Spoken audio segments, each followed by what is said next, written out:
many in the United Kingdom, the National Health Service is a source of pride. It provides free healthcare to all its citizens. But how well is it treating its own staff?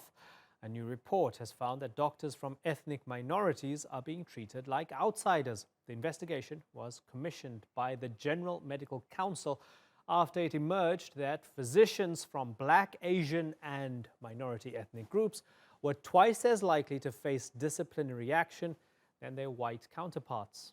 Well, let's speak to one of the authors of the report. Roger Kline joins us from London. He was a director for equality at the NHS and is now a research fellow at Middlesex University Business School. Roger, good to have you on the program. So there's some fascinating claims here and disturbing, a couple of things that probably need clearer and deeper understanding. Are we being unfair if we suggest and extrapolate out of it that the NHS has a racism problem? The NHS does have a problem with racism.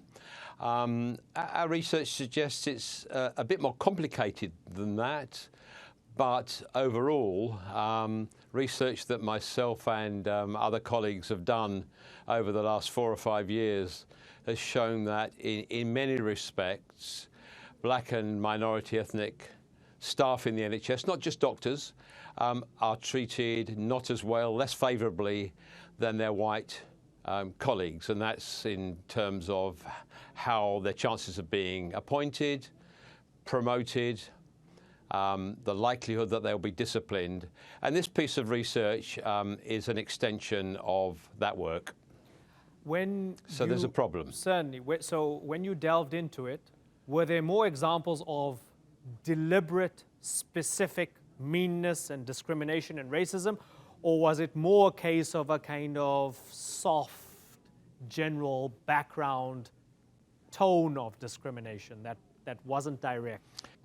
I think we feel that, or we found that much of it is unintended. There is clearly some deliberate racism, but much of it is unintended, and it's the consequence of bad systems, bad approaches, and in particular, failing to recognise that if we recruit doctors, which the National Health Service does do, from all around the world, it's really important that when they arrive here, we recognise that it might take some time for them to adapt to working in our health system. They might need additional support.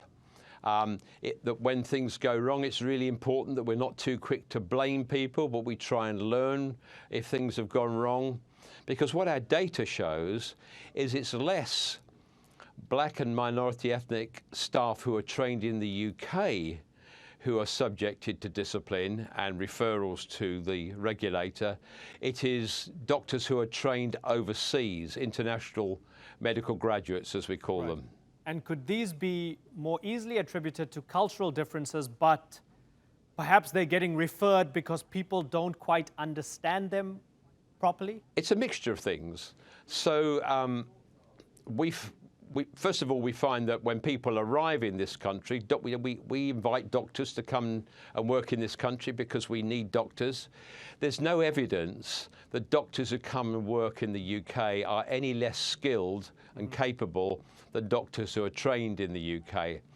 But there are differences about some of the ways in which healthcare is delivered. So, for example, consent. In the UK, we have a very high level of expectation that patients will be involved in the way in which their care is provided. So if I, as a doctor, say to a nurse, make sure this patient has some water, the patient may have a say about when they want their water and how much water they have. But if that's not been the practice in the country you've trained in, you could easily get that wrong. Similarly, confidentiality. We have very strict rules on confidentiality for patient information, but in some countries it is a much more relaxed attitude, and it's normal to share information with family members. If you don't explain to people and give people the chance to learn that whilst their clinical skills may be very good, in other respects they can get it wrong. For example, how you do a ward round in a hospital, how you run a clinic, how you share information with patients, how you listen to patients may well be different. How you work with nurses if you're a doctor. In some countries, there's a very strict hierarchy between doctors and nurses. In the UK, there is a hierarchy, but it's a much more relaxed hierarchy than it used to be, and you can easily get that wrong if you are a doctor that's been trained in a different tradition. Right. I'm glad you gave me a few examples, because it helps us put a kind of narrative to this, because initially, you know, you're not sure, is this just this kind of open racism, or is it something more nebulous that we're trying to understand here? Now, with that stat that half as many whites have been referred to the GMC, the regulatory body, by NHS employers for investigation, and that could lead you to lose your job, than others, right? Blacks, Asians, and so on. When you were the director for equality at the NHS, did you notice this pattern? Was it clear to you that this was happening? Well, what I noticed, what the data showed me, was that for all staff, not just doctors, if you were from a black and minority ethnic background, you were more likely to be disciplined. And to try and understand that, we realized that the most important moment that determines whether or not you are going to be disciplined is at the point where something happens, a behavior issue, a mistake is made.